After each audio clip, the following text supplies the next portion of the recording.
डोगरा शासकों की निशानी जिसे काफ़ी ज़्यादा सहेज के हमारे आने वाली पीढ़ियों के लिए यहाँ पे रखा हुआ है। आपको बता दें कि इस समय हम डोगरा आर्ट म्यूज़ियम में मौजूद हैं, जहाँ पे हमारे अगर शासकों की अगर हम बात करें, हमारे डोगरा रूलर्स की बात करें, तो उनकी हर एक चीज़ को यहाँ पे काफ़ी ज़्यादा सहेज के रखा है। मैन्युस्क्रिप्ट की अगर हम बात करें, स्कल्पचर्स की बात करें, आर्ट की बात करें या फिर ज्वेलरीज की बात करें, तो हम हर एक चीज़ से आपको रूबरू करवाने की कोशिश करेंगे। आइए अब चलते हैं। तो सबसे पहले हम आर्मरी सेक्शन की तरफ रुख करते हैं। तो आप देख सकते हैं यहाँ पे राइफ़ल्स रखी गई हैं, जो 19 सेंचुरी की राइफ़ल्स हैं, जो हमारे रूलर्स जो हैं वो यूज़ करते थे। इसके अलावा अब हम आपको आगे दिखाएंगे।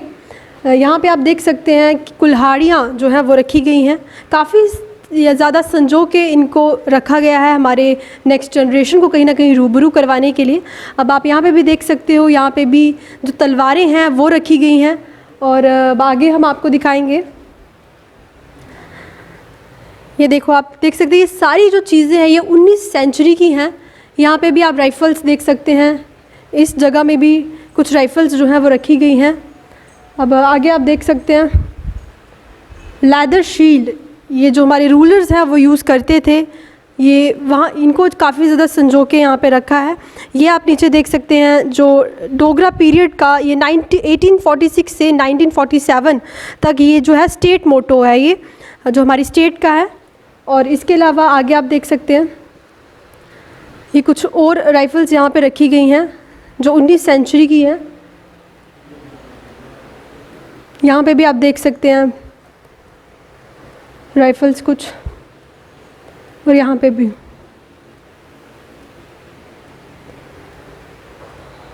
और यहाँ पे कुछ तलवारें जो हैं वो रखी गई हैं। तो अभी हम चलते हैं न्यूमिस्मैटिक गैलरी की तरफ, जहाँ पे आप डिफरेंट कॉइन्स जो हैं वो देख सकते हैं, जो हमारे शासक जो है वो कहीं ना कहीं यूज़ करते थे। आप देख सकते हैं किस तरह के कॉइन्स जो हैं वो उस समय में हुआ करते थे। आगे आप देख सकते हैं पोस्ट 1947 इंडियन कॉइन है ये, 1 रुपया, 2, 1 पैसा, 2 पैसे, 3 पैसे, तो ये अलग अलग कॉइन्स यहाँ पे आपको देखने को मिल जाएंगे। यहाँ पे आप देख सकते हैं ये कुशान पीरियड के कॉइन्स हैं, 4th और 5th सेंचुरी के ये कॉइन्स यहाँ पे आपको देखने को मिलेंगे।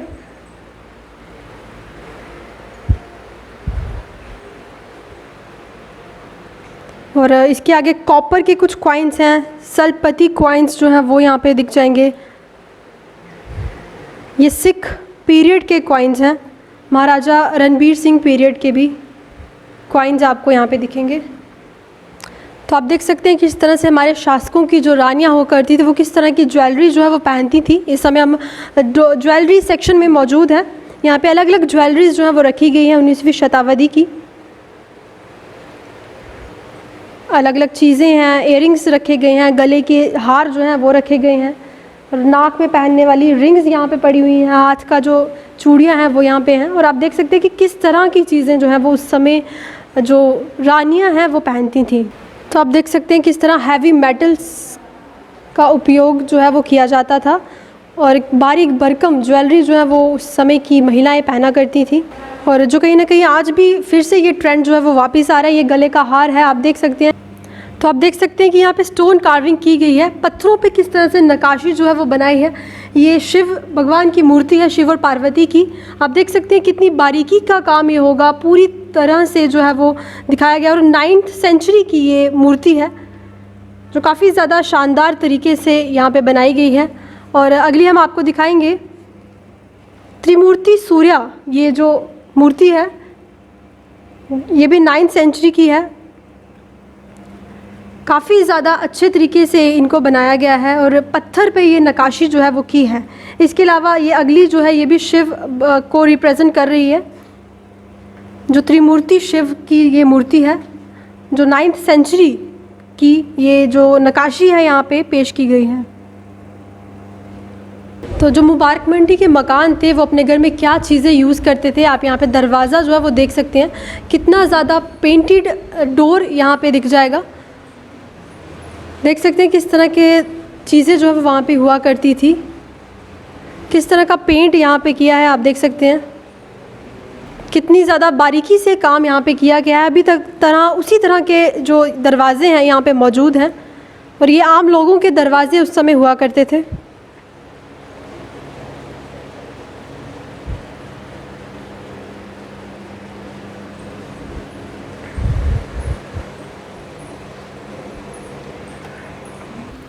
तो अब हम चलते हैं मिनिएचर पेंटिंग गैलरी की तरफ। यहाँ पे आप देख सकते हैं कृष्णा अप्लाइंग टीका टू राधा। कृष्ण भगवान जो है वो, राधा माता जो है वो टीका लगा रही हैं कृष्ण को। ये 19वीं शताब्दी की जो तस्वीर है। इसके अलावा कृष्णा बांसुरी बजाते हुए राधा के साथ।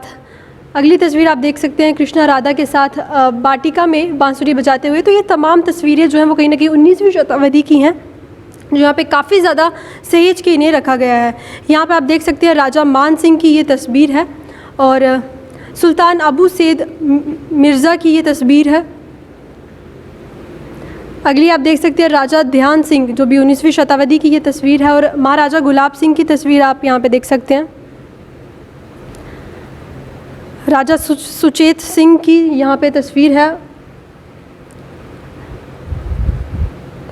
यहाँ पे भी आप देख सकते हैं फ़रक सहार बादशाह, जो 19वीं शताब्दी की ये तमाम तस्वीरें आपको यहाँ पे दिख रही होंगी। मीरा शाह यहाँ पे उनकी तस्वीर है। और यहाँ पे आप देख सकते हैं महाराजा रणबीर सिंह की तस्वीर यहाँ पे आपको मौजूद है। और महाराजा रंजीत सिंह, राजा शेर सिंह। तो तमाम तस्वीरें यहाँ पे लगाई हुई हैं। हमारी जो रूलर्स हैं उन्हें काफ़ी ज़्यादा यहाँ पे संजो के रखा गया है। और यहाँ पे भी आप देख सकते हैं अपने महल में कुंभकर्ण, ये कुंभकर्ण की जो तस्वीर है जो अपने महल में मौजूद है। और वानर सेना का लंका पर आक्रमण करते हुए ये तस्वीर बनाई गई है। और कुछ वसोली पेंटिंग्स जो है वो भी हम आपको दिखाएंगे।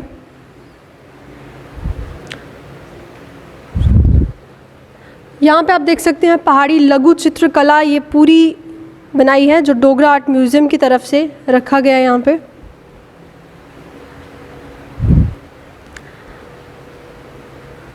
अगला आप देख सकते हैं sounding of conch shell of before the start of battle. Battle start होने से पहले किस तरह से बजाते हैं वो तमाम यहाँ पे दिखाया गया है। श्री कृष्ण के विराट स्वरूप को देखिए, ये उनका विराट स्वरूप यहाँ पे दिखाया गया है। और श्री कृष्ण के समक्ष सेना परिधान करते हुए ये तस्वीर है। श्री कृष्ण से आशीर्वाद लेते हुए अर्जुन। मैं Mukul Magotra, curator Dogra art museum Jammu.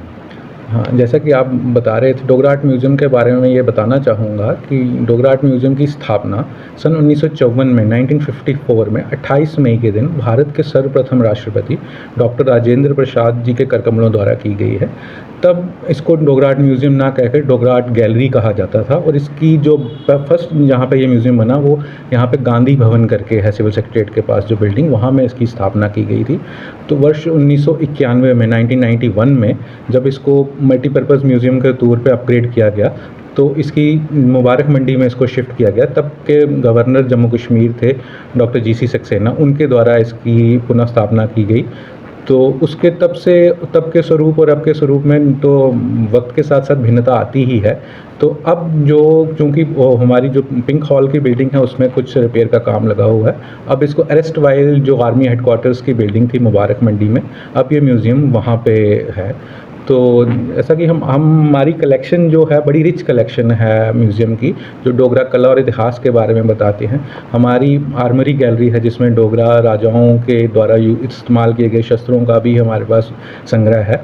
उसके बाद हमारी जो सबसे फेमस गैलरी है मिनिएचर पेंटिंग्स गैलरी है, जिसमें विश्वविख्यात बसोली मिनिएचर पेंटिंग्स हमारे पास ओरिजिनल हैं। कांगड़ा चित्रकला, लघु चित्रकला के भी हमारे पास उदाहरण हैं।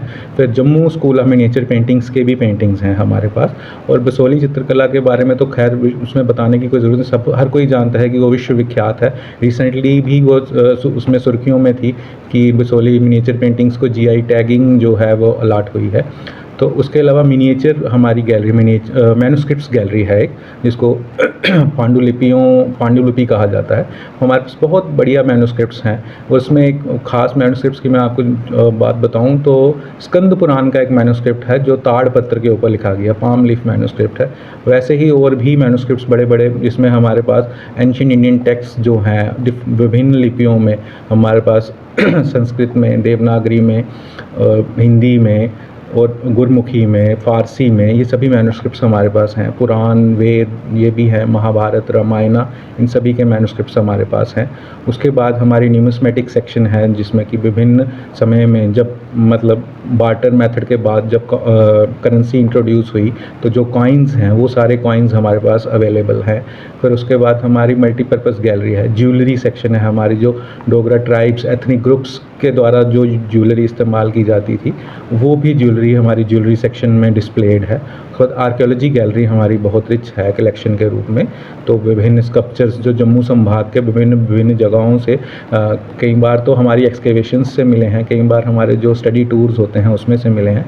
कुछ एक स्कल्पचर्स तो ऐसे हैं जो इंडियन आर्मी ने कुछ खुदाई की थी कई जगह पे अखनूर के आसपास, वो हमारे पास वहाँ से मिले हैं हमें 50s में। हमारे पास टेराकोटा हेड्स हैं जो भी वर्ल्ड फेमस टेराकोटा हेड्स हैं, वो भी 6th सेंचुरी AD के आसपास के हैं। तो वो भी एक आकर्षण का केंद्र है हमारे म्यूज़ियम में। जो भी लोग आते हैं तो उनको ज़रूर बड़े चाव से देखते हैं। तो उस ज़माने में भी क्या तकनीक और क्या कला रही होगी वो उसको दर्शाते हैं। हमारे पास मॉडर्न आर्ट गैलरी है जिसका हमने नामकरण मास्टर संसार चंद बड़ू आर्ट गैलरी के रूप में किया है। तो मास्टर संसार चंद बड़ू जी के बारे में ये बताना चाहूँगा कि जब ये म्यूज़ियम 1954 में बना तो उनको ये ज़िम्मा दिया गया इस म्यूज़ियम को इस्टेब्लिश करने के लिए। वो इसके फर्स्ट क्यूरेटर थे इस म्यूज़ियम के। तो चूँकि वो खुद भी एक विख्यात पेंटर रहे हैं और थे, तो वो उन्होंने एक बहुत बड़ा चंक हमें अपनी पेंटिंग्स की कलेक्शन जो थी उनके द्वारा की गई ऑयल पेंटिंग्स, वाटर कलर्स वगैरह, वो उन्होंने हमें गिफ्ट किए हुए हैं। तो उस गैलरी में वो भी चित्रकला प्रदर्शित की गई है। उनके सम्मान में हमने उस गैलरी का नाम मास्टर संसार चंद बड़ू गैलरी रखा हुआ है। तो वैसे ही और भी तरह के हमारे पास टेक्सटाइल्स हैं, फोक आर्ट के कुछ ऑब्जेक्ट्स हैं बड़े जो कि आकर्षण का केंद्र रहते हैं। तो इस तरह से अगर आप देखें तो कुल मिला के पूरा डोगरा कला और इतिहास को जो संजो के रखने का प्रयास हमने किया है। तो हमने अपने डोगरा शासकों की निशानी से आपको रूबरू कराया। अगर आप भी यहाँ पे आना चाहते हैं और अपने डोगरा की जो कल्चर है, हेरिटेज है, उससे रूबरू होना चाहते हैं तो आप ज़रूर यहाँ पे आएँ और अपनी चीज़ों से कहीं ना कहीं रूबरू हों।